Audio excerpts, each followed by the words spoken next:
Hey, hey, hey, hey. Hey, hey, hey, hey. Going straight in. I would just say, as the president has directed and made clear, this is most certainly not open-ended. It doesn't mean it limits our ability to respond. We will respond if necessary. The most powerful military in the world is postured and prepared to defend our people. So they But done what the president gave started a us, as I war. said, was a focused, powerful, and clear mission on the destruction of Iranian nuclear capabilities. Those were the targets. That's what was struck. That's what was overwhelming. That's what was overwhelming. That's what the Iranian regime needs to understand. As the president put out last night, Hey, he wants Illis. peace. There needs to be a negotiated settlement here. We Your president ultimately done started. demonstrated that Iran cannot have a nuclear capability. That is a very clear mission set on this operation. Yes, hold on. Yes, right there. Thank you, Mr. Secretary. And he going to the blue states. Secretary Portland, and, the chairman. Memphis, How is this Chicago. coordinated with the Israelis on a strategic level, militarily, and on a tactical level? Was there any direct Israeli military participation in this operation? No, because Well, I he would got say, us doing all the work. certainly Israel Oh, I'm sorry. had an incredible military success, especially at the beginning and ongoing, in degrading Iranian capabilities, in degrading Iranian launchers, MRBMs. It's been incredible to watch what our ally Israel has been able to do. And there certainly have been conversations. I mean, General Kurilla at CENTCOM has worked closely in the defense of Israel for many years. And part of this operation was the defense of Israel and the ongoing defense of Israel. But as it pertains to this strike, this was U.S. operated and U.S. led. We took advantage of some of the preparatory work that's been done over the past week and a half in terms of axis of approach. I won't get into the particulars, but as the Secretary said, it was a U.S. strike. We made sure we were not in the same piece of airspace and sky. Again. Aside from that, that was the extent. That Epstein, Yeah, right there. the names on that Question to the Epstein Secretary list first. started Are you coming concerned out. whatsoever now about the reaction from U.S. allies given the strike, particularly those in the Gulf? And to the Chairman, if I may, I understand you don't want to speak to specific assets and force protection measures, but do you anticipate at least having to bring in any further Thank you. assets from other Ever leaders wondered what in happens force when legs like protection these over the coming almost days? suddenly become like this? Cases like this are We certainly practically understand the textbook challenges examples. of allies in the region. You said And do what we I have been do. respectful and in working Come in on. collaboration with Thank them you. as it pertains to basing and sensitivities there. Illis said, do what I do for my auntie, donate. Also where American troops are co-located. Support the So that's a platform. consideration of ours. We've been in close consultation with them, and we appreciate the support that we have gotten.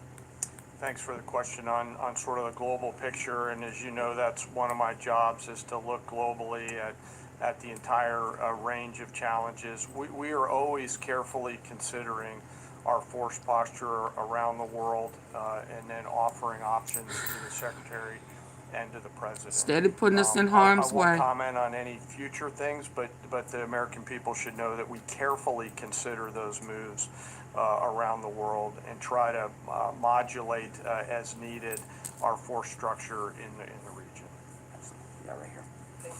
What communications are being sent to the Iranians right now, and is there any possibility of diplomacy now or in the coming days? I can only confirm that there are both public and private messages being directly delivered to the Iranians in multiple channels, giving them every opportunity to come to the table. They understand precisely what the American position is, precisely what steps they can take to allow for peace, and we hope they do so. Yes. The president may not want an open-ended conflict. The Iranians may disagree. Are you prepared for a protracted war? Well, anything can happen in conflict, we acknowledge that, but the scope of this was intentionally limited. That's the message that we're sending. With the capabilities of the American military, nearly unlimited. So Iran, in that sense, has a choice.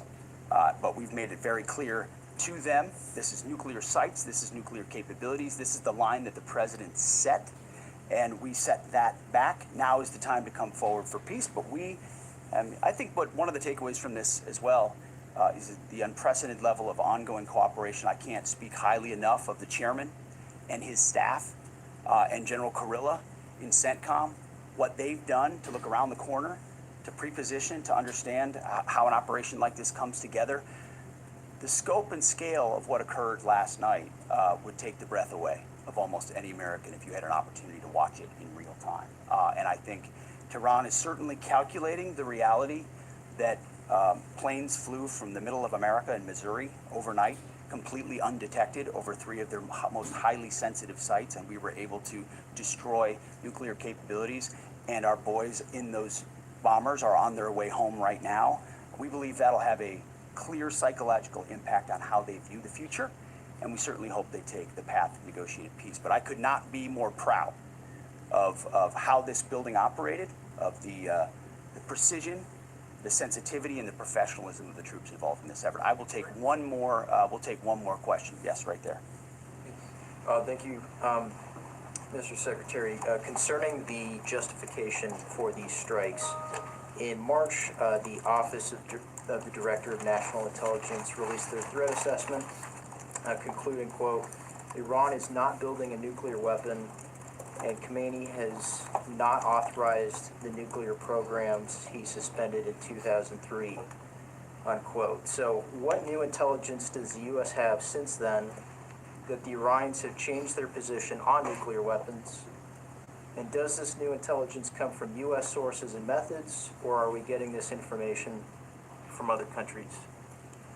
Well, I would just simply say that the president's made it very clear. He's looked at all of this, all of the intelligence, all of the information, and come to the conclusion that the Iranian nuclear program is a threat, and was willing to take this precision operation to neutralize that threat in order to advance American national interests, reduce the Iranian nuclear program, and obviously collective self-defense of ourselves and our allies. So he looked at all of it, understood the nature of the threat, and took bold action I think the American people would expect in a commander-in-chief.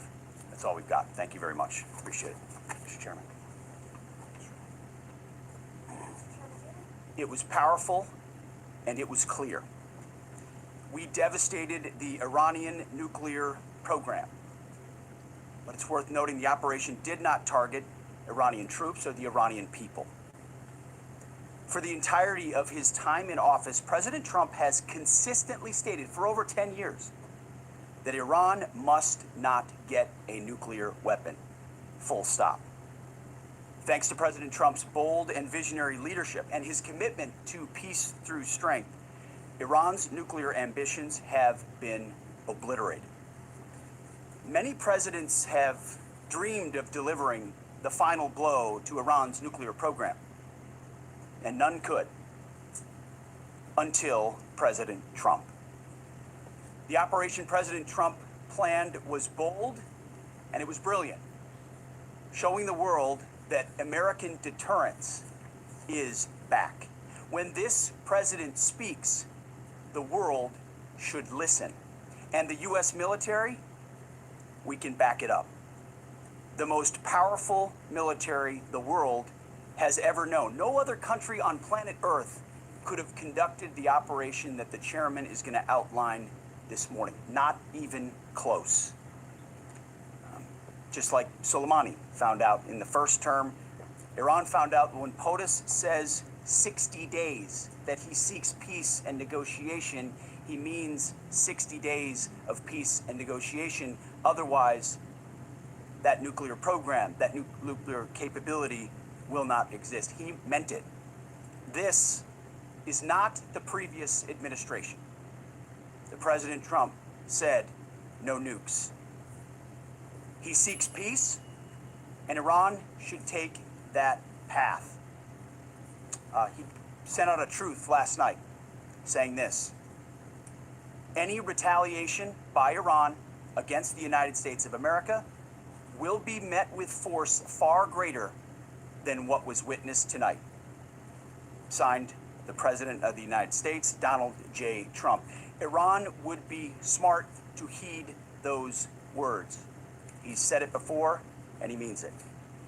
I want to give recognition to the Chairman of the Joint Chiefs of Staff, the Joint Staff, General Eric Kurilla at CENTCOM, who did a phenomenal job, he and his staff, all of CENTCOM. Policy across the board, this was a joint effort, and across the Pentagon effort. I want to recognize the pilots who flew those bombers, who flew those fighters, who flew those refuelers, warriors. I want to recognize the sailors on those destroyers, in those subs, on those carriers, warriors, all of them. I want to recognize our soldiers doing air defense, base defense, QRF, warriors, all of them. Every American involved in this operation performed flawlessly. And I want to give recognition to our allies in Israel as well. This is a plan that took months and weeks of positioning and preparation so that we could be ready when the President of the United States called. It took a great deal of precision, it involved misdirection, and the highest of operational security. Our B-2s went in and out of downtown Tehran, of these nuclear sites, in and out and back without the world knowing at all. In that way, it was historic. A strike that included the longest B-2 Spirit bomber mission since 2001 and the first operational employment of the MOP, a massive ordnance penetrator. The mission demonstrated to the world the level of joint and allied integration that speak to the strength of our alliance and our joint forces. As President Trump has stated, the United States does not seek war, but let me be clear. Really? We will act swiftly and decisively when our people, our partners, or our interests are threatened. Please come in Iran hitting the should listen like to the President of the button. United States and know that he means it, every word. I want to give congratulations to our Commander-in-Chief. It was an honor to watch him lead last night and throughout, and to our great American warriors on this successful operation. God bless our troops. God bless America. And we give glory to God for his providence and continue to ask for his protection. I turn it over now to the chairman for specifics. Thank Hey, you, Mr. Dickie. Secretary. Thanks for recognizing all of our folks out there doing our nation's work, and nice to see everybody on this early Sunday morning. Last night on the President's orders, U.S. Central Command, under the command of General Eric Kurilla, executed Operation Midnight Hammer, a deliberate and precise strike against 3 Iranian nuclear facilities. This was a complex and high-risk mission carried out with exceptional skill and discipline by our joint force. I want to thank every service member, planner, operator that made this mission possible. Their actions reflect the highest standards of the United States Armed Forces. This operation was designed to severely degrade Iran's nuclear weapons infrastructure. It was planned and executed across multiple domains and theaters with coordination that reflects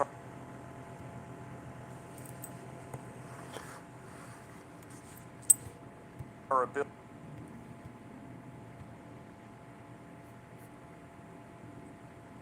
to project power of the operational details.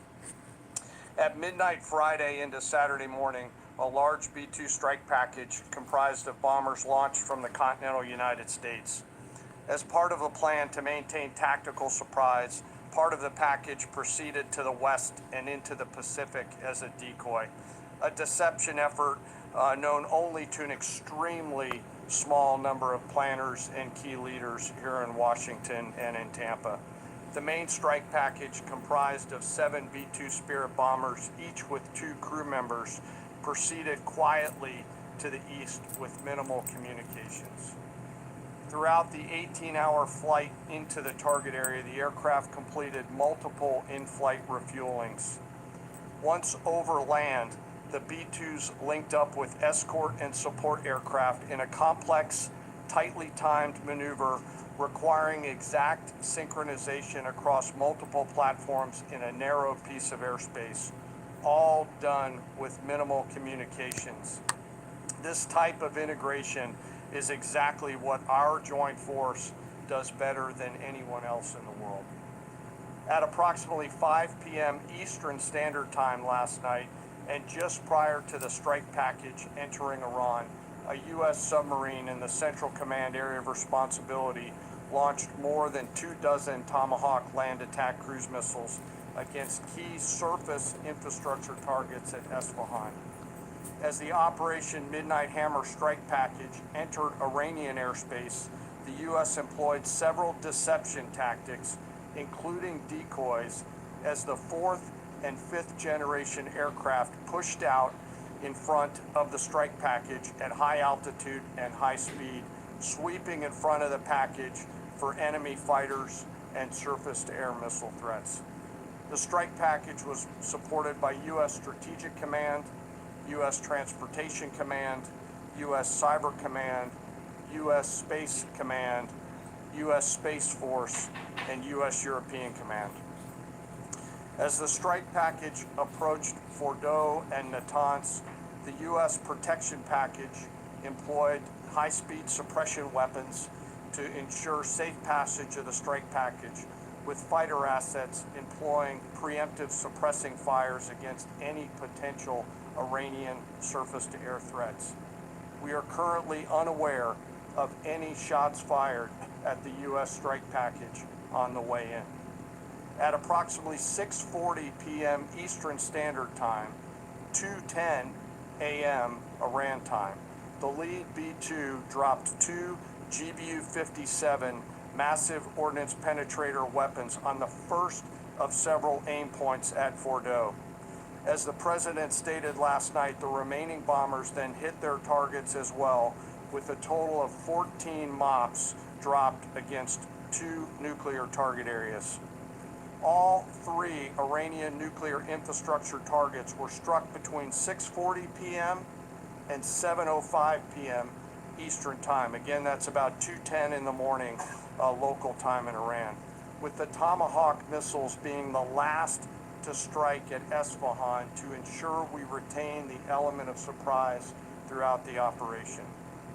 Following weapons release, the Midnight Hammer strike package exited Iranian airspace and the package began its return home. We are unaware of any shots fired at the package on the way out. Iran's fighters did not fly, and it appears that Iran's surface-to-air missile systems did not see us. Throughout the mission, we retained the element of surprise. In total, U.S. forces employed approximately 75 precision-guided weapons during this operation. This included, as the president stated last night, 14 30,000-pound GBU-57 massive ordnance penetrators, marking the first ever operational use of this weapon. I know that battle damage is of great interest. Final battle damage will take some time, but initial battle damage assessments indicate that all three sites sustained extremely severe damage and destruction. More than 125 U.S. aircraft participated in this mission, including B-2 stealth bombers, multiple flights of fourth and fifth generation fighters, dozens and dozens of air refueling tankers, a guided missile submarine, and a full array of intelligence, surveillance, and reconnaissance aircraft, as well as hundreds of maintenance and operational professionals. As the Secretary said, this was the largest B-2 operational strike in U.S. history and the second longest B-2 mission ever flown, exceeded only by those in the days following 9/11.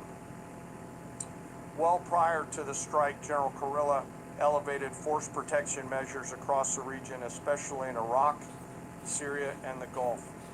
Our forces remain on high alert and are fully postured to respond to any Iranian retaliation or proxy attacks, which would be an incredibly poor choice.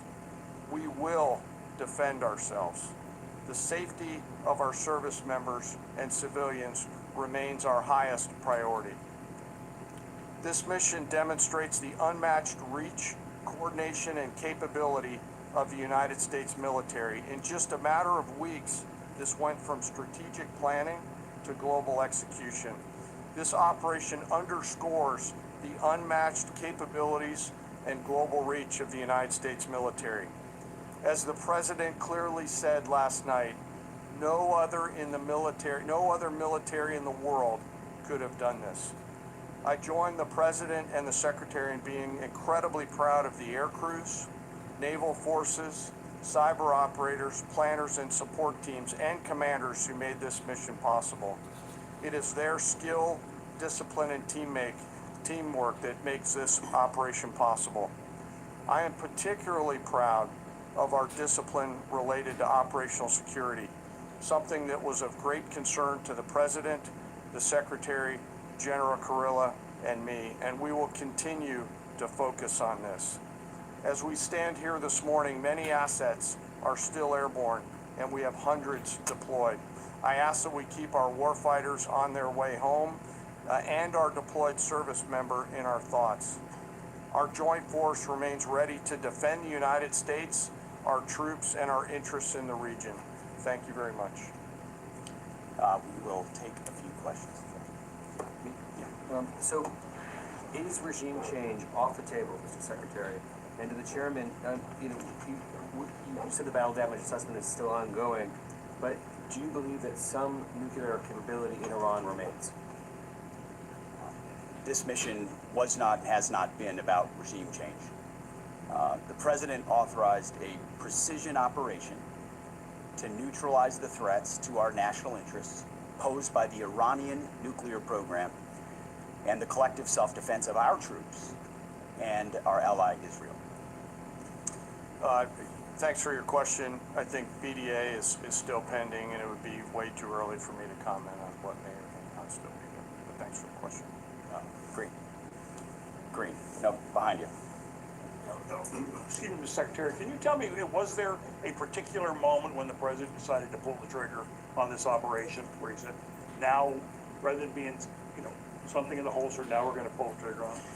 I would just say, having the opportunity to witness his leadership, he was fully committed to the peace process. Wanted a negotiated outcome, gave Iran every single opportunity, and unfortunately was met by stonewalling, which is why he gave them plenty of time to continue to come to the table and give up enrichment, give up the nuclear program. But there was I won't say the particular moment, there was certainly a moment in time where he realized that it had to be a certain action taken in order to minimize the threat to us and our troops. Yeah. General, you say that General Kurilla increased force protection in Iraq, Syria, Gulf, and those areas. Were they given any advance warning the attacks were coming? And also, Mr. Secretary, when were... Artie's original bag is back, now with even more full-size sandwiches to choose from. The new spicy chicken sandwich, hot ham and cheese, hand-breaded chicken tender wrap, or charbroiled double cheeseburger. Mix and match any two, with fries and a drink, just $6.99. Awareness of this operation, we've made smart decisions to minimize the risk to U.S. forces in the region. No advance warning? No, sir. Congressional... They were notified after the planes were safely out, when we complied with the notification requirements of the War Powers Act. They were notified. They were immediately thereafter. Yes. Thank you, Secretary. Two questions. Do you believe you completely destroyed Iranian nuclear program? And how about Iranian ballistic missiles? Your ally at Israel always saying that is biggest threat. Hey, Willie Spencer. Is very important. What will be your next step? Hey, if Clarinetta. Iran or militias under Iranian influence on the region attack U.S. interests or allies in the region? And you can chime in on this too, Mr. Chairman. The battle damage assessment is ongoing, but our initial assessment, as the chairman said, is that all of our precision munitions. Please double tap the screen on your phone or hit the three dots at the top, which means especially forego the like button. primary target. I would greatly appreciate it. Achieved destruction of capabilities there. Ultimately, wherever it may be, whether it's in Iraq or Syria or bases in the Gulf, as the president said, it would be, as the chairman said, it would be a very bad idea for Iran or its proxies to attempt to attack American forces. Mr. Secretary, regarding retaliations, Iran and North Korea are cooperating I thought China nuclear was. and missile development. Do you think there is a possibility that Iran, North Korea, and the Hi, other Diane. forces, such as China, will join Right. forces to retaliate against the United States?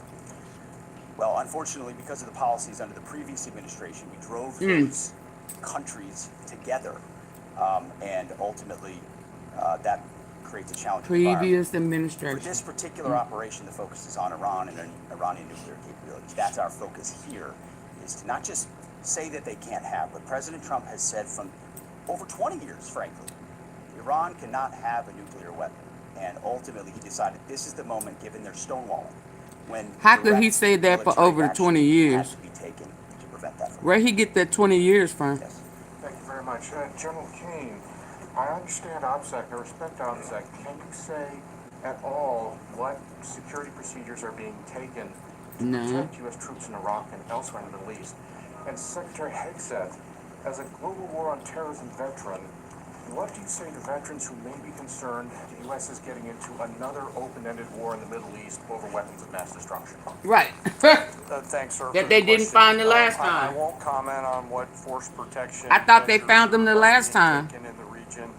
What I will say is we're being proactive and not reactive, and being very thoughtful about ensuring that we do all that we can to protect our forces out there. And I would just say, as the president has directed and made clear, this is most certainly not open-ended. It doesn't mean it limits our ability to respond. We will respond if necessary. The most powerful military in the world is postured and prepared to defend our people. But what the president gave us, as I said, was a focused, powerful, and clear mission on the destruction of Iranian nuclear capabilities. Those were the targets. That's what was struck. That was overwhelming. That's what was overwhelming. That's what the Iranian regime needs to understand, as the president put out last night. He wants peace. There needs to be a negotiated settlement here. We ultimately demonstrated that Iran cannot have a nuclear capability. That is a very clear mission set on this operation. Yes, hold on. Yes, right there. Thank you, Mr. Secretary. Question for the Secretary and the Chairman. How was the strike coordinated with Israelis on a strategic level, militarily, and on a tactical level? Was there any direct Israeli military participation in this operation? Well, I would say certainly Israel had incredible military success, especially at the beginning and ongoing, in degrading Iranian capabilities, degrading Iranian launchers, MRBMs. It's been incredible to watch what our ally Israel has been able to do. And there certainly have been conversations. And General Kurilla at CENTCOM has worked closely in the defense of Israel for many years. And part of this operation was the defense of Israel and the ongoing defense of Israel. But as it pertains to this strike, this was U.S. operated, U.S. led. We took advantage of some of the preparatory work that's been done over the past week and a half in terms of axis of approach. I won't get into the particulars, but as the Secretary said, it was a U.S. strike. We made sure we were not in the same piece of airspace and sky. Aside from that, that was the extent. We'll take a couple more. Yeah, right there. Question to the Secretary first. Are you concerned whatsoever now about the reaction from U.S. allies given the strike, particularly those in the Gulf? And to the Chairman, if I may, I understand you don't want to speak to specific assets or force protection measures, but do you anticipate at least having to bring in any further assets from other theaters to aid in force protection over the coming days? We certainly understand the challenges of allies in the region, and we have been respectful and in working in collaboration with them as it pertains to basing and sensitivities there. Ultimately, they've got a lot of assets and people in those locations also where American troops are co-located. So that's a consideration of ours. We've been in close consultation with them, and we appreciate the support that we have gotten. Thanks for the question on sort of the global picture, and as you know, that's one of my jobs, is to look globally at the entire range of challenges. We are always carefully considering our force posture around the world, and then offering options to the Secretary and to the President. I won't comment on any future things, but the American people should know that we carefully consider those moves around the world and try to modulate as needed our force structure in the region. What communications are being sent to the Iranians right now, and is there any possibility of diplomacy now or in the coming days? I can only confirm that there are both public and private messages being directly delivered to the Iranians in multiple channels, giving them every opportunity to come to the table. They understand precisely what the American position is, precisely what steps they can take to allow for peace, and we hope they do so. Yes, sir. The president may not want an open-ended conflict. The Iranians may disagree. Are you prepared for a protracted war? Well, anything can happen in conflict, we acknowledge that, but the scope of this was intentionally limited. That's the message that we're sending. With the capabilities of the American military, nearly unlimited. So Iran, in that sense, has a choice. But we've made it very clear to them, this is nuclear sites, this is nuclear capabilities, this is the line that the president set, and we set that back. Now is the time to come forward for peace, but I think one of the takeaways from this as well is the unprecedented level of ongoing cooperation. I can't speak highly enough of the chairman and his staff and General Kurilla in CENTCOM, what they've done to look around the corner, to pre-position, to understand how an operation like this comes together. The scope and scale of what occurred last night would take the breath away of almost any American if you had an opportunity to watch it in real time. And I think Tehran is certainly calculating the reality that planes flew from the middle of America in Missouri overnight, completely undetected over 3 of their most highly sensitive sites, and we were able to destroy nuclear capabilities, and our boys in those bombers are on their way home right now. We believe that'll have a clear psychological impact on how they view the future, and we certainly hope they take the path of negotiated peace. But I could not be more proud of how this building operated, of the precision, the sensitivity, and the professionalism of the troops involved in this effort. I will take one more. We'll take one more question. Yes, right there. Thank you, Mr. Secretary. Concerning the justification for these strikes, in March, the Office of the Director of National Intelligence released their threat assessment, concluding, quote, Iran is not building a nuclear weapon, and Comey has not authorized the nuclear programs he suspended in 2003, unquote. So what new intelligence does the U.S. have since then that the Iranians have changed their position on nuclear weapons? And does this new intelligence come from U.S. sources and methods, or are we getting this information from other countries? Well, I would just simply say that the president's made it very clear. He's looked at all of this, all of the intelligence, all of the Other countries like Israel, and come to the conclusion that the Iranian nuclear program is a threat, and was willing to take this precision operation to neutralize that threat in order to advance American national interests, reduce the Iranian nuclear program, and obviously collective self-defense of ourselves and our allies. So he looked at all of it, understood the nature of the threat, and took bold action I think the American people would expect in a commander-in-chief. That's all we've got. Thank you very much. Appreciate it, Mr. Chairman. It was powerful, and it was clear. We devastated the Iranian nuclear program. But it's worth noting the operation did not target Iranian troops or the Iranian people.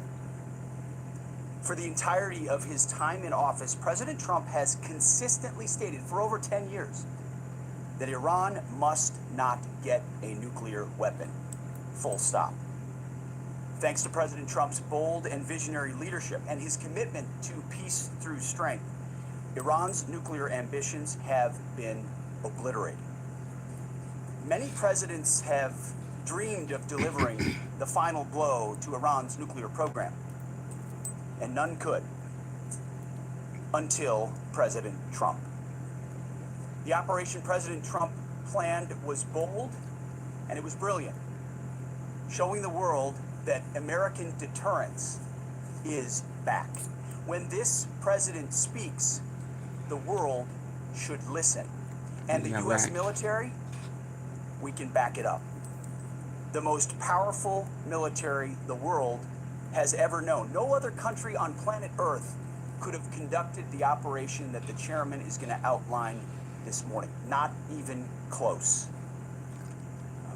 Just like Soleimani found out in the first term, Iran found out when POTUS says 60 days that he seeks peace and negotiation, he means 60 days of peace and negotiation. Otherwise, that nuclear program, that nuclear capability will not exist. He meant it. This is not the previous administration. The President Trump said no nukes. He seeks peace, and Iran should take that path. He sent out a truth last night saying this: any retaliation by Iran against the United States of America will be met with force far greater than what was witnessed tonight. Signed, the President of the United States, Donald J. Trump. Iran would be smart to heed those words. He's said it before, and he means it. I want to give recognition to the Chairman of the Joint Chiefs of Staff, the Joint Staff, General Eric Kurilla at CENTCOM, who did a phenomenal job, he and his staff, all of CENTCOM. Policy across the board, this was a joint effort, and across the Pentagon effort. I want to recognize the pilots who flew those bombers, who flew those fighters, who flew those refuelers. I since then, Warriors. I want to how recognize the many sailors days on those destroyers, in it should those be subs, in on those carriers. the carrier Warriors. unit. All of them. I want to recognize our soldiers doing air defense, base defense, QRF, warriors. Can y'all All double of tap them. the Every face of American your involved phone in this operation or get the performed thumbs flawlessly. up for me, please? I need 40 I want likes. to give recognition to our allies in Israel Please. as well. This is a plan that took months and weeks of positioning and preparation so that we could be ready when the President of the United States called. It took a great deal of precision. It involved misdirection and the highest of operational security. Our B-2s went in and out of downtown Tehran, of these nuclear sites, in and out and back without the world knowing at all. In that way, it was historic. A strike that included the longest B-2 Spirit bomber mission since 2001 and the first operational employment of the MOP, a massive ordnance penetrator. The mission demonstrated to the world the level of joint and allied integration that speak to the strength of our alliance and our joint forces. As President Trump has stated, the United States does not seek war, but let me be clear, we will act swiftly That's and not true. decisively when our He wants people, war on our partners, or our interests are threatened. our land. Iran should listen to the President of the United States and know that he means it, every word. I want to give congratulations to our Commander-in-Chief. It was an honor to watch him lead last night and throughout, and to our great American warriors on this successful operation. God bless our troops. God bless America. And we give glory to God for his providence and continue to ask for his protection. I turn it over now to the Chairman for specifics. Thank you, Mr. Secretary. Thanks for recognizing all of our folks out there doing our nation's work, and nice to see everybody on this early Sunday morning. Last night on the President's orders, U.S. Central Command, under the command of General Eric Kurilla, executed Operation Midnight Hammer, a deliberate and precise strike against 3 Iranian nuclear facilities. Hi, West This was Side. a complex and high-risk mission Oh, carried no, this out is- with this exceptional is, skill and discipline by our covering joint force. debt I for want to Israel. thank every service member, planner, He owe these operator people. that made this mission possible. Their actions reflect the highest standards of the United States Armed Forces. This operation was designed to severely degrade Iran's nuclear weapons infrastructure. It was planned and executed across multiple domains and theaters with coordination that reflects our ability to project power globally with speed and precision at the time and place of our nation's choosing. This was a highly classified mission with very few people in Washington knowing the timing or nature of this plan. I'll refer you to the graphic on the side as I walk you through some of the operational details. At midnight Friday into Saturday morning, a large B-2 strike package comprised of bombers launched from the continental United States. As part of the plan to maintain tactical surprise, part of the package proceeded to the west and into the Pacific as a decoy, a deception effort known only to an extremely small number of planners and key leaders here in Washington and in Tampa. The main strike package, comprised of 7 B-2 Spirit bombers, each with 2 crew members, proceeded quietly to the east with minimal communications. Throughout the 18-hour flight into the target area, the aircraft completed multiple in-flight refuelings. Once over land, the B-2s linked up with escort and support aircraft.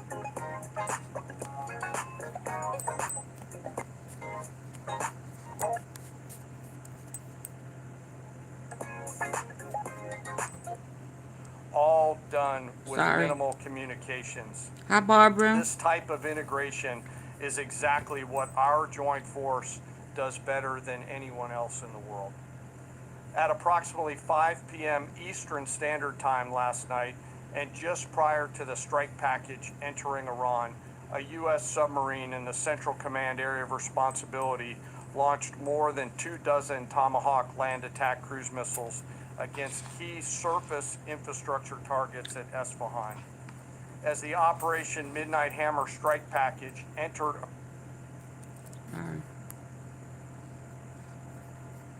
Iranian airspace,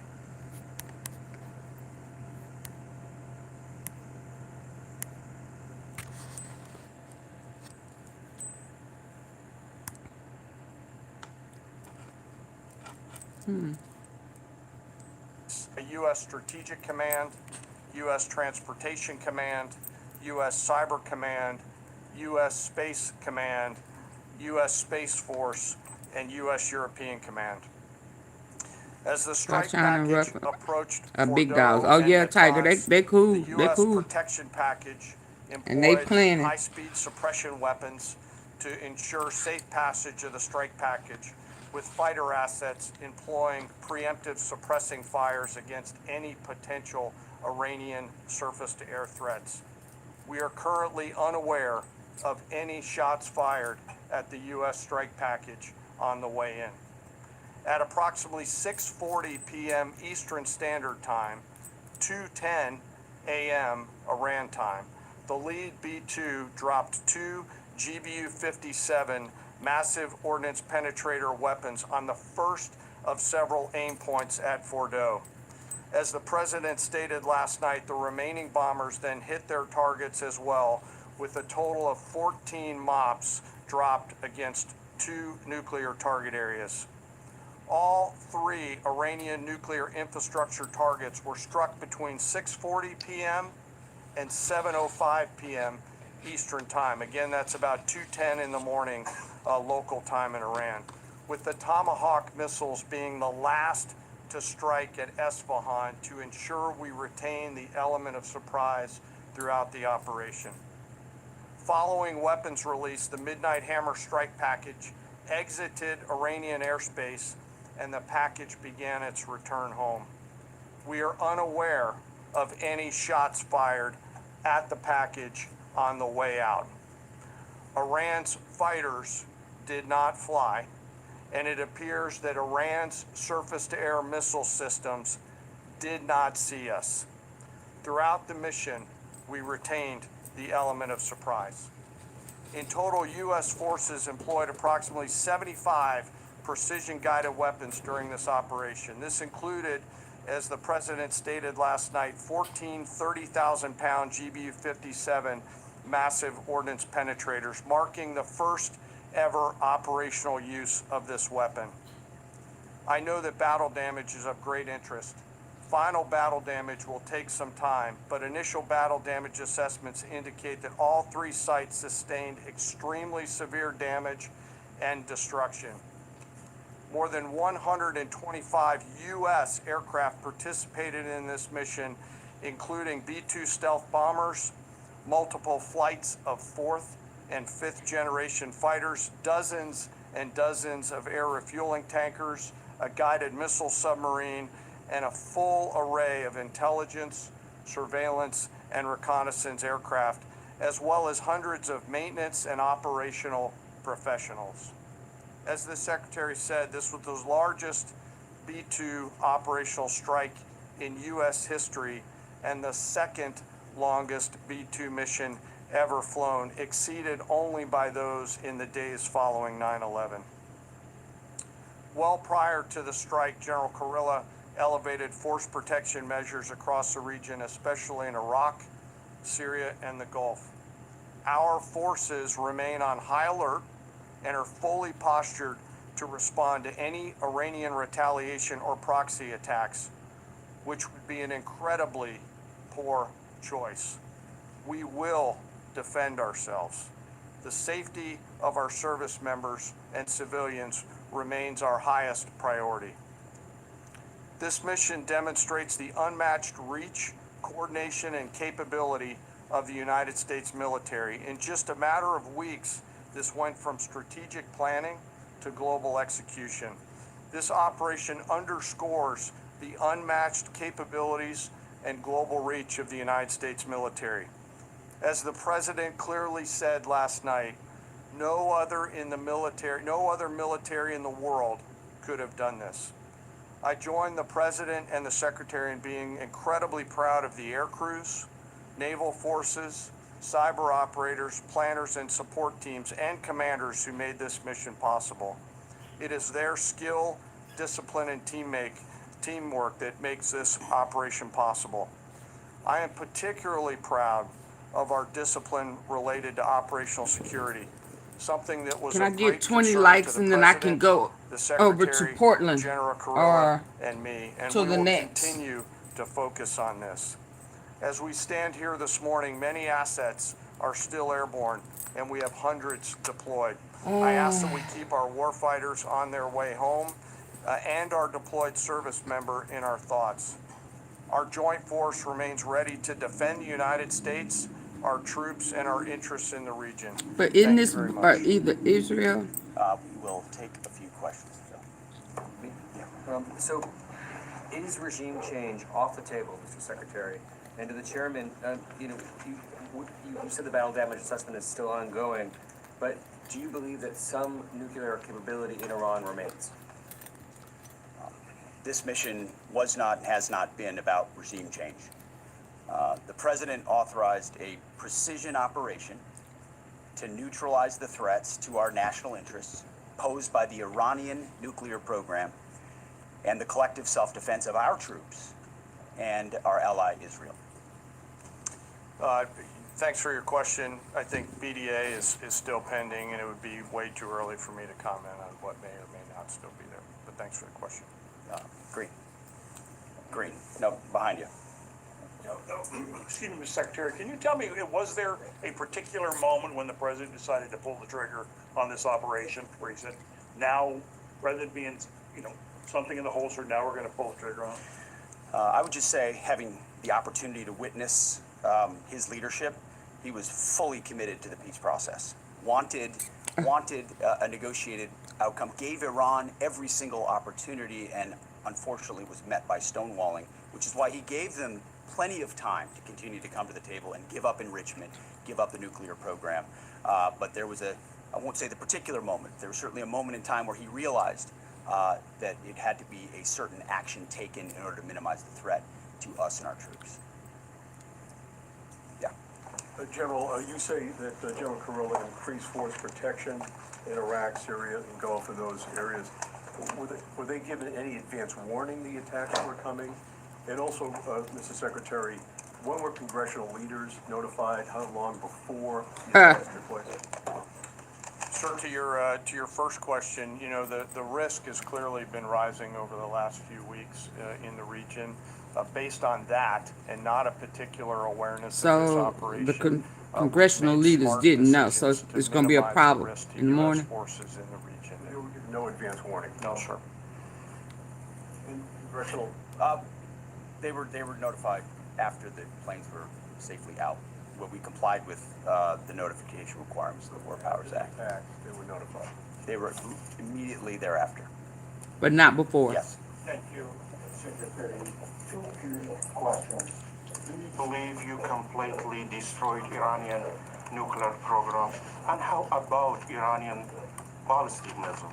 Your ally at Israel always saying that is biggest threat.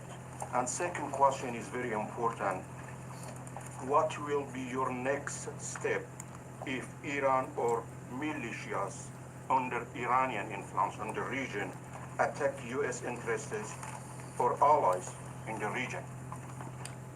And you can chime in on this too, Mr. Chairman.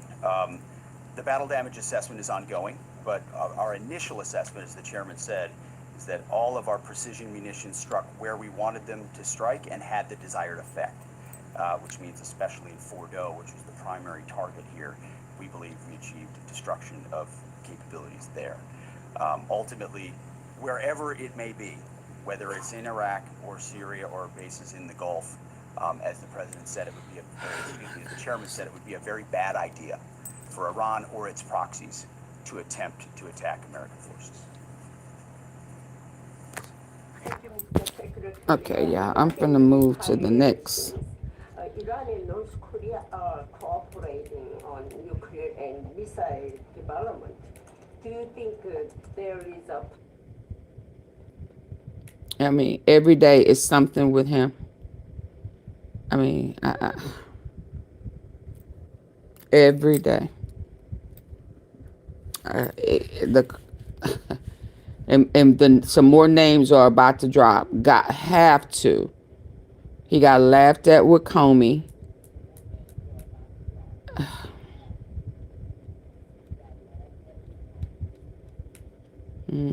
Hold on, let me get to this one.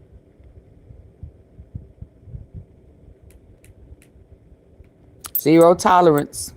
Of some of the protesters. At one point, a guillotine was erected outside the building. The Homeland Security Trump vows zero tolerance in Portland. Unhinged behavior, and we've also seen and calling them Antifa. Last week, he said on Thursday in the Oval Office that we're going to get out there. He said, "quote We're going to do a pretty big number on those people in Portland."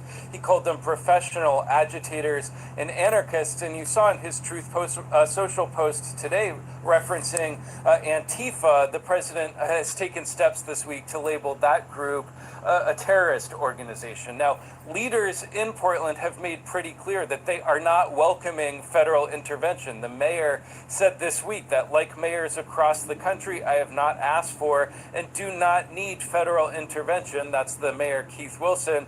We've also heard from leaders in the city and state just last night as it seemed clear that this was happening. Listen to some of what they said.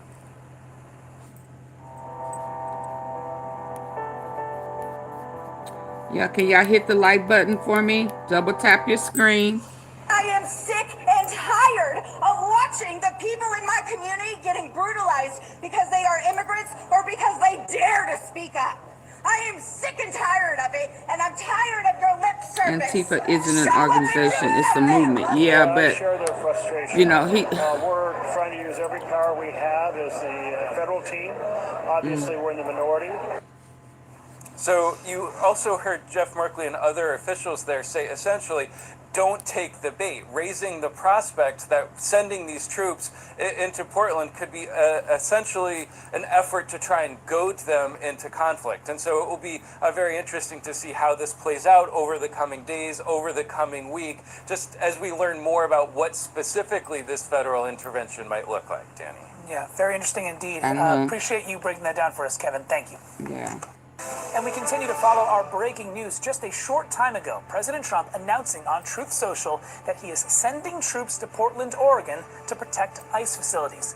Now, Portland is just the latest Democratic-run city that the president which is why he staged that in Dallas to in his growing crackdown on immigration and on crime. CNN's Kevin Liptak joins us now from the White House. Kevin, tell us, what more have you been learning about these latest developments here?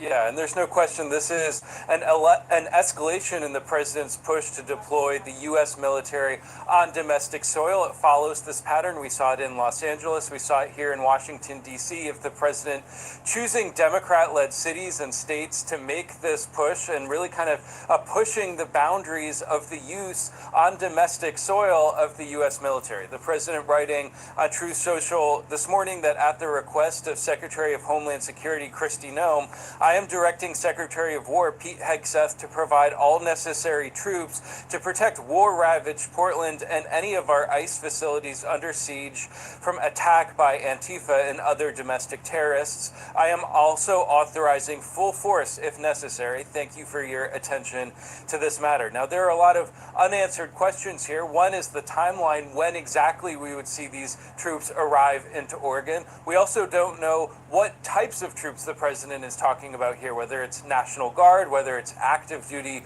military. He said we don't know the exactly National what Guard legal and the authorities Army. the president will be relying on, because remember, under law, it sharply limits the use of U.S. troops for domestic law enforcement purposes, and this has really kind of prompted a legal debate after the president did this in other cities around the country. Now, Portland has seen a number of protests around an ICE facility that's about 2 miles south of the downtown. They have been mostly peaceful, but there have been some violent clashes that have led to injuries for federal officers. It's led to arrests of some of the protesters. At one point, a guillotine was erected outside the building. The Homeland Security Department said at the time that that was unhinged behavior. And we've also seen President Trump talk about this city over the last week. He said on Thursday in the Oval Office that we're going to get out there. He said, quote, we're going to do a pretty big number on those people in Portland. He called them professional agitators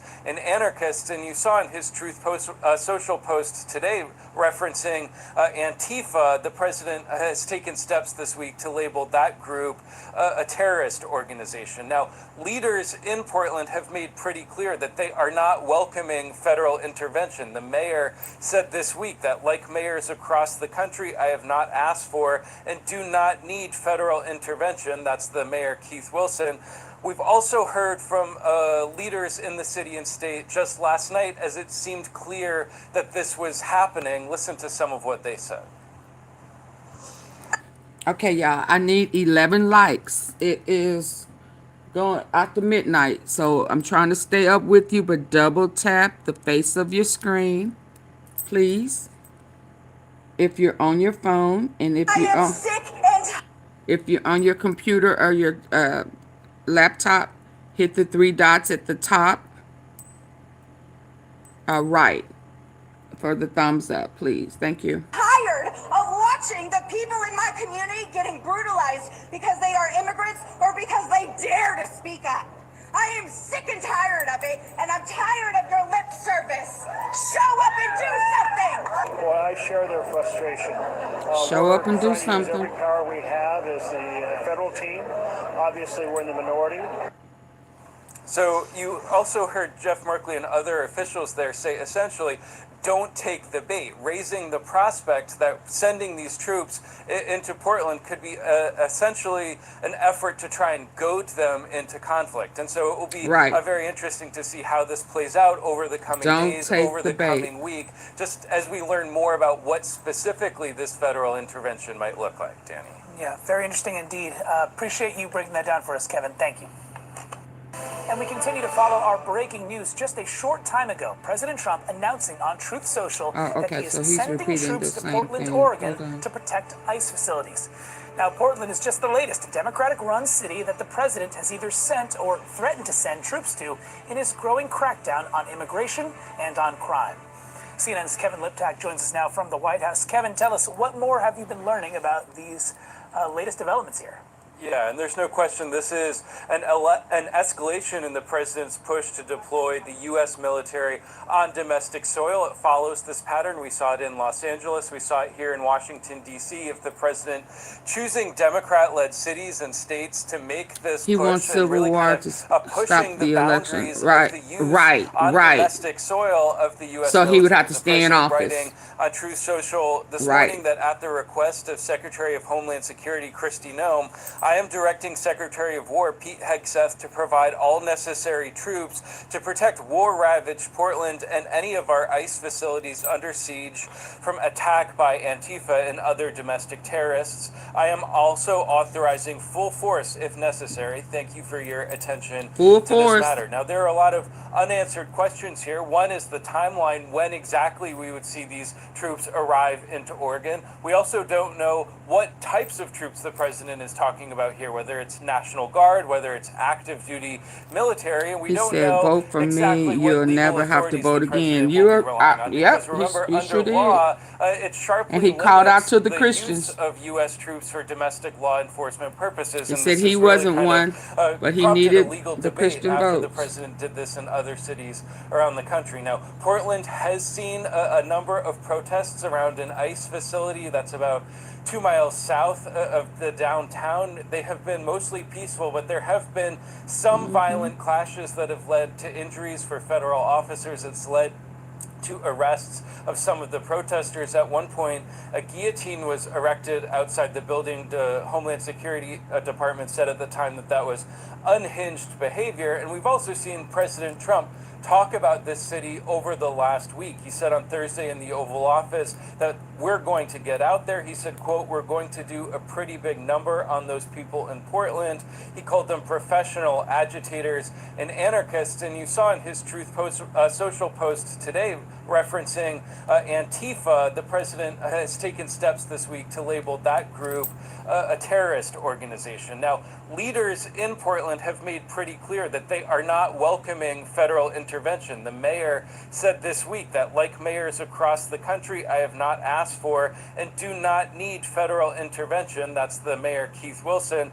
We've also heard from leaders in the city and state just last night, as it seemed clear that this was happening. Listen to some of what they said. Shutdown because they don't want to vote. Yep. If you're thinking about getting And they refuse to swear in the Arizona lady that won. I am sick and Okay, tired. let me hold on. Let me get to the next one. Hold on. Yeah, they didn't want to vote her in. It's just sad. Oh yeah, no. Smith, is that his name? No, he didn't want to vote her in. Nope. He refused. Mike Smith, is that his name? Good afternoon, everyone. Thank you for being here. Thank you for joining me and the group of elected leaders and community leaders behind me. We are in the central city of Portland, Oregon, and it is a beautiful day, and we are very happy to be here speaking with you today. In my conversations directly with President Trump and Secretary Noem, I have been abundantly clear with them that Portland and the state of Oregon believe in the rule of law, and we can manage our own local public safety needs. There is no insurrection, there is no threat to national security, and there is no need for military troops in our major city. Military service members should be dedicated to real emergencies. The members of the Oregon National Guard, their mission is to stand up and protect Oregonians, and they will do that every day, but they are not needed in the city. They are not needed here. And you can tell because you're here with me in Portland. You can see that this city is safe and calm, and It's it's blue. a beautiful day to be here.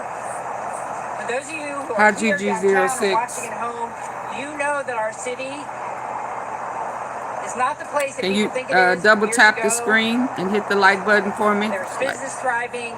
People If you're on your phone, or hit the three dots at the top. We have students who are ready to go see the Lion King tonight at the Keller Auditorium. People are going to the Timbers match. People are downtown shopping. Folks who are getting ready to go to work at the restaurants here that make the Rose City a culinary capital are getting ready to go to work. People are shopping. People are going to the farmers markets or at the Saturday market. Portland's doing just fine. And I made that very clear to the president this morning. Our city is a far cry from the war-ravaged community that he has posted about on social media. Lying. And I conveyed that directly to him. that we got this, we are good, we are doing fine. And I also said to him, we have to be careful not to respond to outdated media coverage or misinformation that's out there. We know what's happening in our own city, and we are doing just fine. That being said, we do face real challenges in Portland, as does the rest of the country. We're worried about the cost of living. We want our schools to do what is necessary for our students, and we want to make sure that people have good jobs and homes that they can afford. I need help for those kinds of things, and that's the kind of help I need, not having military troops from the federal government in our state. President Trump's inconceivable insistence that we need federal troops in Portland does not address the real concerns in our communities. We do not need or want federal troops in Oregon stoking fear, creating conflict, and frankly escalating a situation that is under control. Any federal takeover with military troops in our state is a threat to communities across Oregon. It violates our right to govern ourselves. It interferes with local law enforcement's ability to fulfill their mission. And frankly, it drains taxpayer resources that could be better spent elsewhere. And again, I communicated that to the president directly. Oregon is our home. It is not a military target. Any deployment would be an abuse of power and a misuse of federal troops. People across the state and across the political spectrum here in Oregon are uniting together to peacefully oppose policies that they do not agree with. I believe in free speech and the ability to lawfully and peacefully protest. And I have a message for Oregonians. Let's not take the bait. Let's not respond to what the president is trying to do. We have to raise our voices absolutely, peacefully to the things that we believe in. But I also want to say that any property damage or violence of any kind will get us nowhere and will not be tolerated. If you want to stand in opposition to the Trump administration, I would ask that you lean into supporting your community, helping people, making things better here, because that's who we are as Oregonians. I just want to wrap up by saying I believe the president does not have the authority to deploy federal troops on state soil. I'm coordinating with Attorney General Dan Rayfield to see if any response is necessary, and we will be prepared to respond if we have to. Oregon has not requested any federal assistance, and nor do we need it. Thanks very much, and now I'd like to pass over the mic to Mayor Keith Wilson.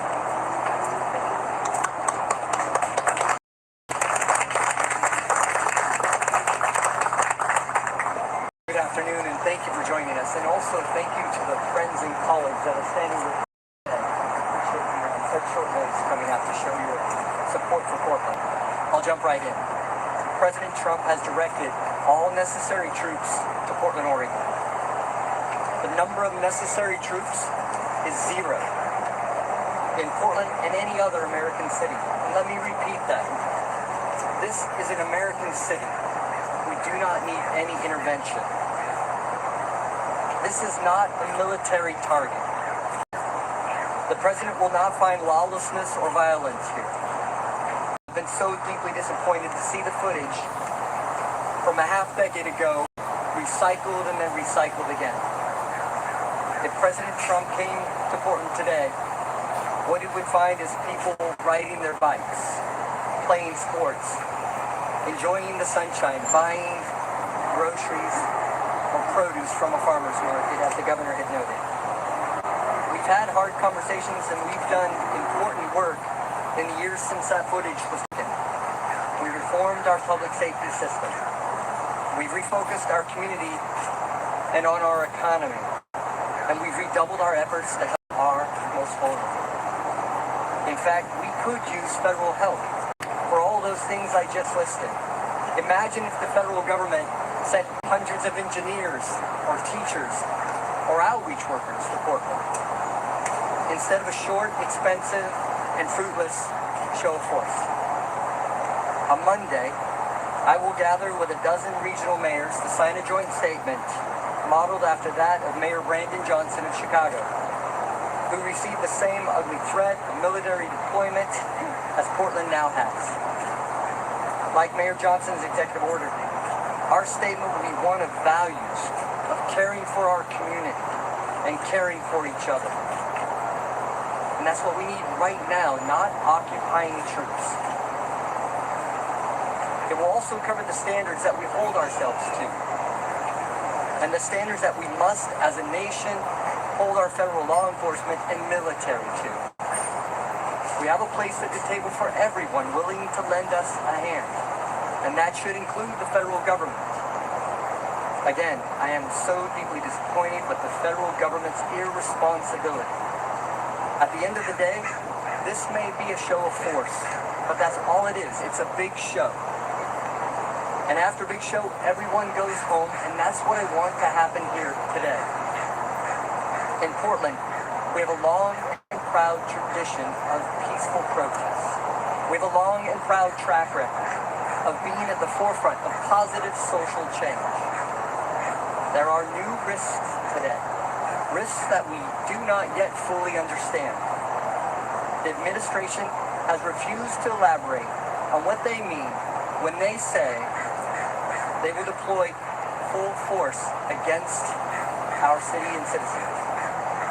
I will also say this: avoiding the unknown element will not help us prevent joining together to bring our voices and speak as one and call for an end to federal government unwanted, unneeded, and un-American deployment to the city that we all love. Thank you for coming here and thank you for joining us. And I'd like to return this and turn it over to Congressman Bonamici. Thank you, Mayor, and thank you, Governor. I'm Suzanne Bonamici, and I proudly represent Oregon's 1st Congressional District, where we are right now. I share Portland with Congresswoman Maxine Dexter. On the outskirts, we have Congresswoman Andrea Salinas and Congresswoman Jenna Bynum. And we're here as a delegation to say we do not need and we do not want federal troops here in Oregon. This is a gross abuse of power by the president. He does not have the authority to send military troops to a city. And I tell you, I am in Portland a lot. I was at the ICE facility a couple of days ago. I was in Portland yesterday on the east side for a meeting and last night for an event. Nowhere did I see one single indication that we need military troops here.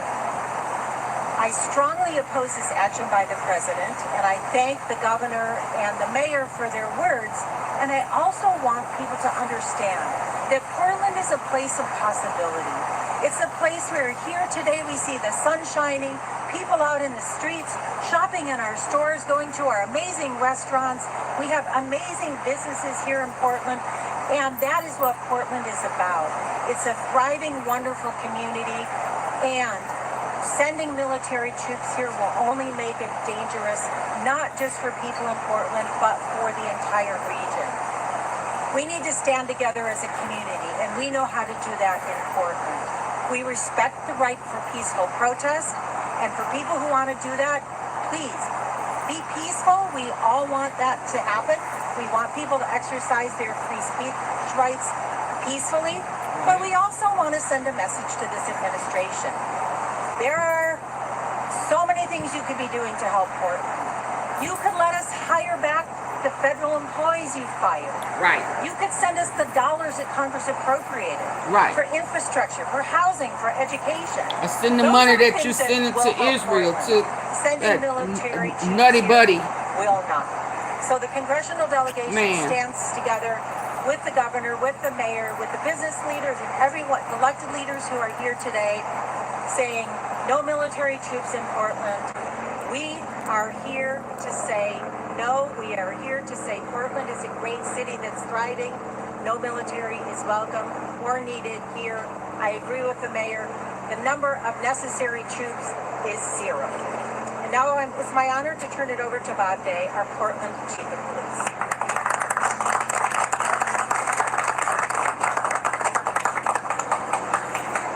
In Eastern Portland, over 3 decades. That's been a personal mission of mine as I've served the Portland Police Bureau and I've served the community. And it doesn't change just because of today's events. And it doesn't change to the Portland Police Bureau because of today's events. The men and women of the Police Bureau will continue to show up and to provide the highest level of service and safety to ensure peace for Portland, for all Portlanders. We have had an amazing year of free speech expression, and I have no doubt that will continue. We have had literally tens upon thousands of Portlanders walking the streets, in our parks, expressing their First Amendment right, their opinion, their dissidence with what they're seeing happening on a federal or even a local level. And yet we have not had rest, we have not had vandalism, we have not had challenges that we have faced in years past. We have a track record that we are demonstrating to one another and we are demonstrating to the country about how this is being done. I fully expect that to continue. I fully expect there to be more events similar to what we have been seeing, and I fully expect Portlanders to continue to show up in the manner in which they do. And I am grateful for that. It is safer for them, it is safer for our officers, it helps our community thrive, and we are, and I am in alignment with what you've already heard, encouraging that expression of free speech. Finally, this does not change in any way our performance or involvement in immigration. Portland Police Bureau continues to adhere to the rule of law. We are not engaged in immigration enforcement. We are not participating or supporting any kind of immigration administrative work. I've been very transparent with our community and our leaders. I am in regular contact with our federal leaders on the law enforcement side, just as I have been in the last 24 hours with our immigrant leaders and also protest organizers. The role of the Portland Police Bureau is to continue to remain in the middle, to continue to be a steady, peaceful presence that ensures safety for all. Peace for Portland. I'm confident we've demonstrated that, and I'm confident we will be able to continue to demonstrate that. Thank you. I'll turn this over to Vanessa Sturgeon.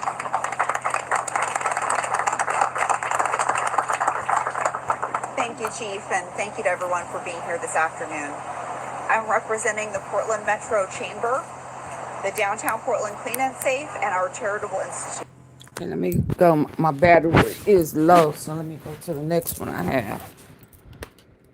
Bear with me, y'all. Come on. Hold on, hold on.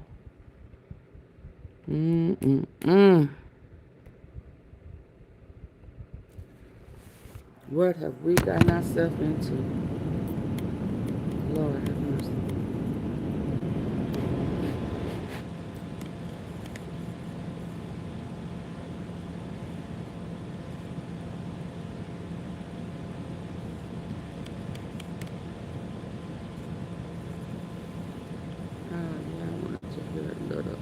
Is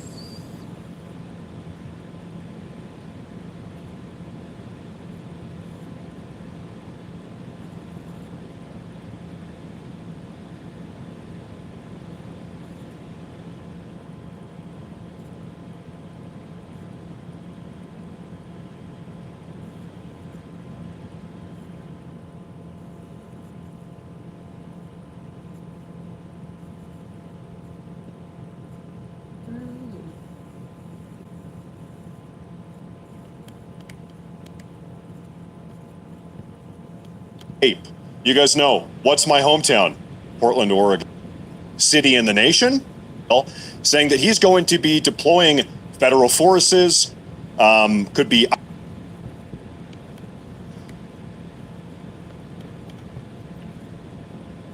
Ladies and gentlemen, welcome to today's show. This is a special emergency Saturday edition, a special broadcast of today's show. I am your host, Matt Morris. Today, folks, we're going to be talking about what is currently going on in the streets Antifa. of downtown Portland, Oregon. President Trump earlier this morning, just a couple hours ago, in fact, on Truth Social, made a special emergency announcement, a proclamation, if you will, saying that he's going to be deploying federal forces, could be ICE, DHS, more ICE agents, and also maybe even U.S. military troops, soldiers, to the streets of Portland, because Portland, as many of you know, is effectively the headquarters, the home base of Antifa. Portland is the #1 Antifa-infested city in the nation. Antifa is now definitively, terminologically, categorically a domestic terrorist organization. And as it would seem, the Portland government, the Oregon state government, has been effectively aiding and abetting this terrorist organization. So Trump has decided that the kitty gloves are coming off. He's going all out. Now, in light of this news, Kitty gloves. Antifa has issued just about 45 minutes ago, hot off the press, Antifa has issued a proclamation of their own. They are calling for reinforcements. You've got Antifa members living up in Seattle, down in California, all over the country. They said, listen, we need every single Antifa member in the country to come flooding into the streets of Portland. Did y'all hear that? News. Antifa has issued just about 45 minutes ago, hot off the press, Antifa has issued a proclamation of their own. They are calling for reinforcements. You've got Antifa members living up in Seattle, down in California, all over the country. They said, listen, we need every single Antifa member in the country to come flooding into the streets of Portland tomorrow. To make a big scene, to have a standoff with President Trump's forces of righteousness, is what I'll call them personally. And so we're going to break down this entire dynamic, folks, as a little bit of a recap. Let me catch everybody up here, folks. Trump has vowed full force as you he say he's plans not to telling send the truth? troops into Portland amid anti-ICE protests. Portland is a hellscape. You guys know, what's my hometown? Portland, Oregon. I went to Portland Public Schools. I went to university in Portland. I'm one of the very few conservative people to come out of Portland. So West Side, you think he's not being truthful? I am on the edge of my seat. I am so happy to see that Trump is doing this. Save my city. Oh, wow, he's tripping. President Trump has directed Secretary of War Pete Hegseth to protect ICE facilities from these far-left radical domestic terrorist demonstrators. Antifa. President Trump announced Saturday morning, just a couple hours ago, Saturday morning, that he plans to send troops to Portland, Oregon, amid ongoing anti-ICE protests in the Blue City. I'm going to show you some video footage here today, folks. Listen, guys, I think a lot of you know, for the last couple of months, for the last 9 months, ever since President Trump stepped back into the White House, these Antifa far-left domestic terrorists, they've been causing a hellstorm in downtown Portland, namely outside the ICE facility. Every night, just about every night, I'm going to show you some footage. As President Trump posted earlier this morning on Truth Social, he said, at the request of Secretary of Homeland Security Kristi Noem, I am directing Secretary of War Pete Hegseth to provide all necessary troops to protect. I mean, they must have kept it real hush-hush. I haven't heard anything about it. ICE facilities under siege Has no from president, Antifa no members. and other No, domestic okay, so he just, terrorists. I'm going to say, I haven't heard Posted on that. Truth Social earlier today. He said, I am also authorizing full force Yeah. if necessary. So that's why I believe that the situation in Dallas the other day was staged, just to say that there is a war. They are trying to kill the ICE, and then it came out that first it was 3 detainees that was unalived, and then it came out that no, it was 1, and it was the one who took his own life. Well, and then he wasn't a detainee, he was a U.S. citizen. So what was he detained for? So, and how was he detained? But he had a car with a ladder on it that he used to get on top of a different building. So how was he detained? What type of detainment is that? A roofer? What? How did he? What? So you lying. I don't believe none of it. I just don't believe it. And people say, oh, well, people were injured. Yeah, and he got part of his ear blown off, but we see he still got the ear. Yeah, I'm not buying any of it. Yeah, I think we all know what that means. Here's my message to Antifa. Listen, He was. you got to stop. walking You got to give with it a rest. It's time the shovel to get your life in his back on pants. track. Then Antifa, it's not too assembled late. it on the Maybe you roof. can, Oh yeah, you okay. know, correct your life back. Get your life back on Yeah. track here. Put the And Antifa then days no behind you. Icemen Because things, listen, were Antifa is they're shot not or going to be injured. winning. They're not going to win Yeah, this no. situation going forward, okay? It's time to get a grip. Okay, protests have flared in the city since June, not just since June, for 9 months. I've been keeping track. And city officials put a land use violation notice on an ICE facility, the Portland city officials, who are radical progressives, by the way, to dispute how long detainees can be held there, as well as another violation of boarded up windows. They kill me lying. The They ICE lie about facility in everything. downtown Portland has its windows boarded up. I'm going to show you here in a minute, and the reason why is because Antifa freaks keep trying to shatter the windows and break the windows. And now they're getting a citation from the radically progressive Portland city officials saying, hey, you're not allowed to have boarded up windows. Oh yeah, right. You talking Well, about then maybe you should do something about the oh yeah, literal terrorists the in guy your they city. called No, in they're had not a going to do all that. Okay. black. Anti-ICE graffiti has been scrawled on the outside of the building, and the demonstrations have become violent at times between protesters and federal agents, prompting authorities to use rubber bullets, tear gas, and flashbangs to break up the crowd. Protesters in August were Oh, also I'm caught very on low. camera Hold on. displaying a Y'all, it's guillotine. saying I'm very low. Hold on. Hold on.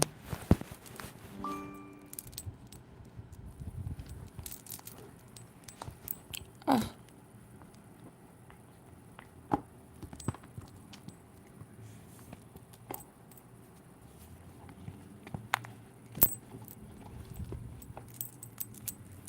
Yeah, and this guy over here is sounding crazy. He sounds like he just, oh yeah, they're extreme. You just a liar. Ugh. I cannot with the lying. Hold on. They are just looking for a reason. So, let's go here.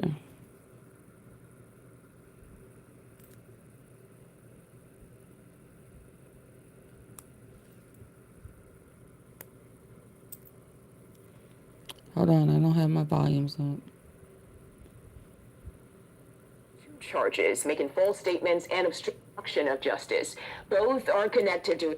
Jury in Northern Virginia has indicted former FBI Director James Comey on 2 charges, making false statements and obstruction of justice. Both are connected to his testimony before a 2020 Senate. Now, in a video statement posted to social media, Comey asserted his innocence, saying he is not afraid. My heart is broken for the Department of Justice, but I have great confidence in the federal judicial system, and I'm innocent. So let's have a trial and keep the faith. And just this morning, current director of the FBI, Kash Patel, posted on social media He's a liar, too. claims that the indictment politicizes the Justice Department. Now, joining us are both CBS News legal contributor Caroline Polisi and former Deputy Assistant Attorney General Tom Dupree. And first, I'm going to start with you, Caroline. Can you break down both of these counts and just how Comey's lawyers could argue? Only people I saw being violent was ICE. Me too. Yeah, he's ready for a trial. He's saying bring it on. The charges are very bare bones.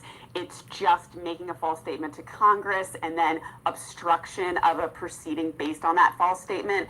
And, you know, this has been investigated before. It has to do with testimony from 2017. Yep, already been investigated. Regarding whether or not he actually authorized his deputy at the time, Andy McCabe, to release information to the Wall Street Journal. So it goes back a few layers. The wording really matters here. But I think first and foremost, Comey's lawyers will have a very good argument for selective prosecution. You hear, you know, politicians and other people that are indicted try to make this argument for selective prosecution, and it almost never gets granted.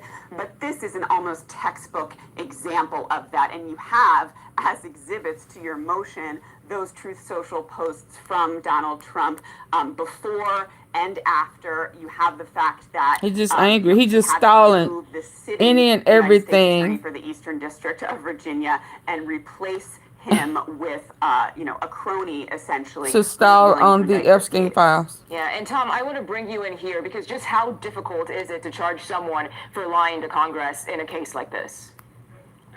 Well, it's one thing to charge someone with lying to Congress, and it's another thing to obtain a conviction for lying to Congress. And prosecutors will tell you that charging and convicting on perjury can be a tricky business. And that's because in order to prove a false statement or a perjury claim, you need to show that the defendant told an intentional falsehood, that it wasn't simply a lapse in memory, it wasn't simply a misstatement or a failure to recollect. And the he events knows of the that past, that's not but going to they'll happen. actually deliberately set out on a course to lie.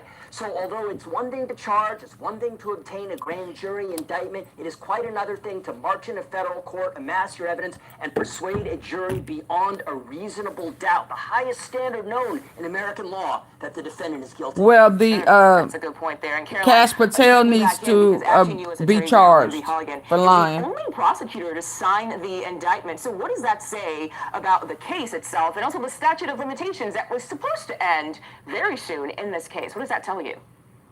Yeah, it says a lot. And as Tom knows, a prosecutor has an ethical obligation, not just when they want to bring an indictment if they feel that there's probable cause, because that's the lowest standard in our criminal law to get an indictment. You hear this phrase, you can indict a ham sandwich. But prosecutors not only have to believe that they can get an indictment, but they have to believe that the evidence is there to get a conviction at trial and maintain that conviction. He doesn't care about conviction, only that he found. Is such that every other I think he wants. I think he wants a conviction. Hasn't necessarily I think that he don't. meet that higher standard of proof beyond I a honestly reasonable doubt. don't think that he wants to be the only one that's on the record of being convicted.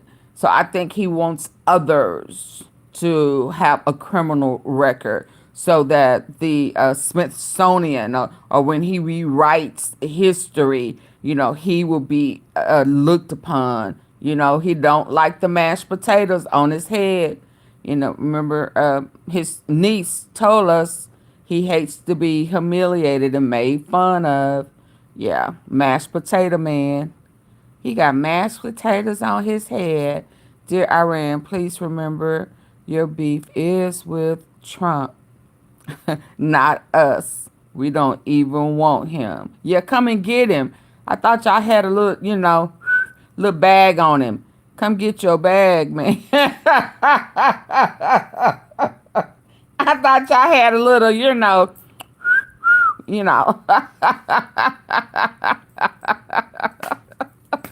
Where you at? Where you at? I mean, we're betting on you. Come out wherever you are. We don't have no problem.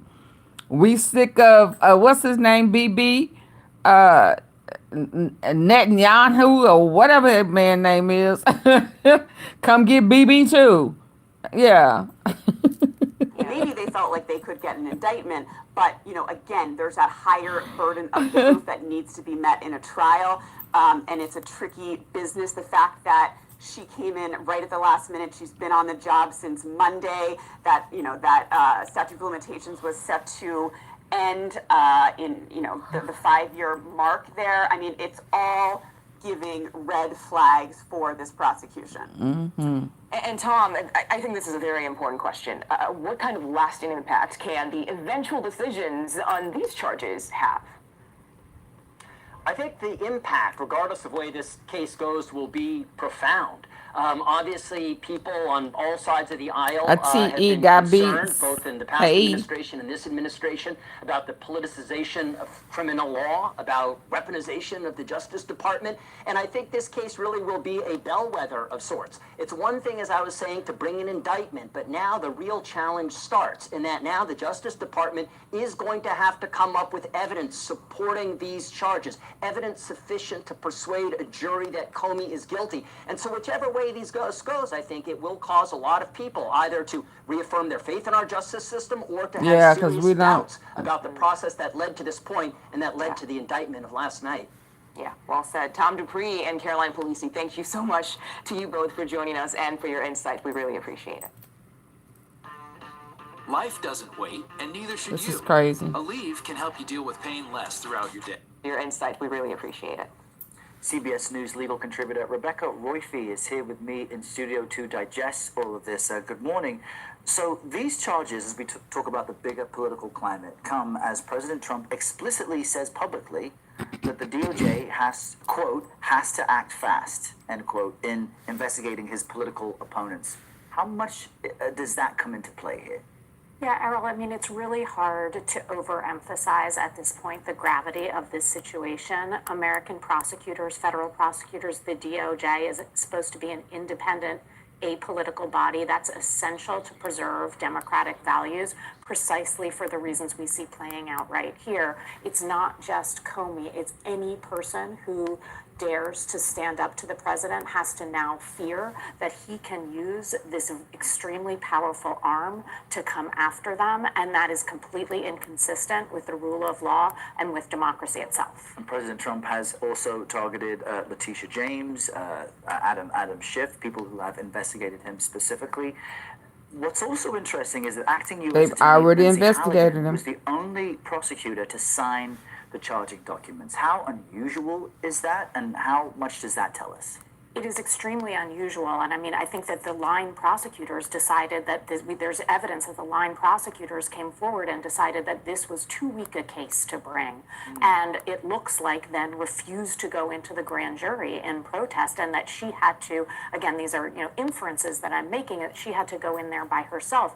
And I think it is also important to note that she herself has no background as a prosecutor, and so she does that. The norms and traditions of this office are what protect its apolitical status, and so she, as a political appointee and somebody handpicked by Trump, going in there tells us something. It sends a warning shot really across the Department of Justice itself, that if you as a line prosecutor decide that the facts and the law are not supporting this prosecution, somebody could come in from some person who is closer to President Trump and just bring those charges on their own. So I think that is a sign that this is a weak case, or at least that the line prosecutors decided it was a weak case. The timing is also interesting. She's fresh on the job, and this was days before the statute of limitations ran out on the alleged crimes. Even if Comey is eventually cleared, though, what lasting impact might this have?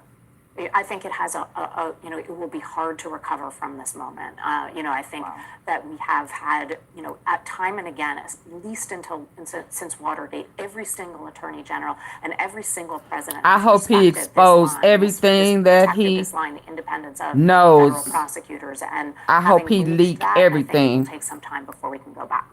Okay, we're going to watch this very closely. Rebecca, great to see you. Thanks. I hope he leak. Breaking news, former FBI Director James Comey has been indicted. A U.S. official tells CBS News he's been charged with one count of making false statements and another count of obstruction of justice. See, you doing okay tonight? Attorney and former federal prosecutor. So, Scott, what do these charges mean, and what specifically are they referring to? Well, reports are that Mr. Comey has been charged by a grand jury sitting in Alexandria, Virginia, in the Eastern District of Virginia, with counts of making a false statement to the Senate investigating the Russiagate matter, and also one count of obstruction of justice. So charges are one thing. How likely do you think this will end up in the hands of a jury?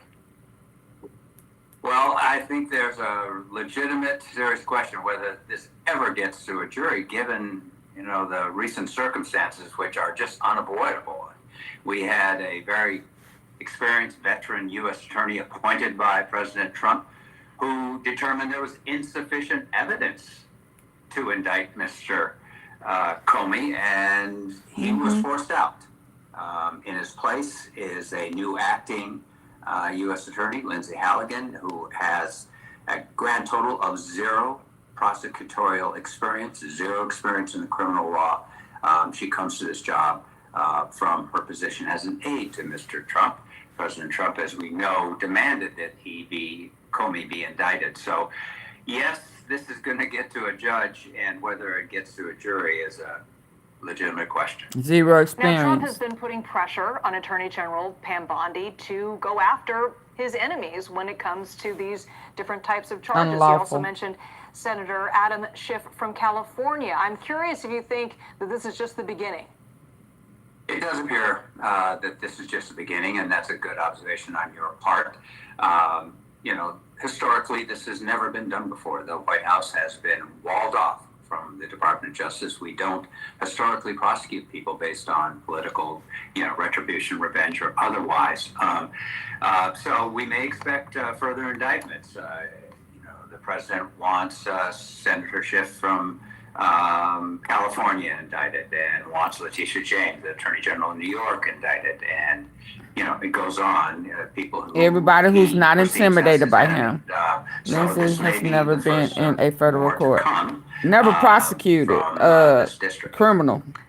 I want to put up Pam Bondi's statement here. She released just moments ago. She said, "No one is above the law. Today's indictment reflects this Department of Justice's commitment to holding those who abuse positions of power accountable for misleading the American people. We will follow the facts in this case." So, sir, do you believe the law is on her side?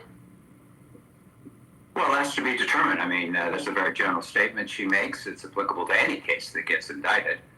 No one is above the law. And, I think the concern, if I were in her shoes, is that if a judge on the motions in this case determines that this case was brought for political reasons without sufficient evidence, then there's potentially a very high price to be paid.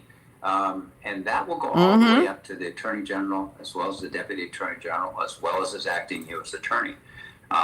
So, one thing we can look for initially in the that's why people got arraignment of Mr. Comey is who on behalf of the went to jail and prison the last time are doing stuff they weren't supposed to be doing. The experienced prosecutors in the office said there wasn't enough evidence. So, I understand what the Attorney General said there. She's right. No one's above the law. But that also means if the prosecutors violate the law and bringing a case that had no business being brought, then they're the ones that are going to be behind the 8 ball. I just want to echo something that you brought up earlier in this interview, is that something like this is unprecedented, this type of case, a president putting pressure on an attorney general to go after people that he deems as his enemies. Can you go into that one more time, sir, and just how unusual this type of case is? This goes to a fundamental building block of democracy, where the power to charge someone criminally in the United States is always exercised by professional prosecutors. The Department of Justice historically has taken pains to isolate itself, to wall off the President of the United States. So there's no political pressure ever exerted on the Department of Justice, the Attorney General, the line assistant U.S. attorneys to bring this case or not to bring a certain case.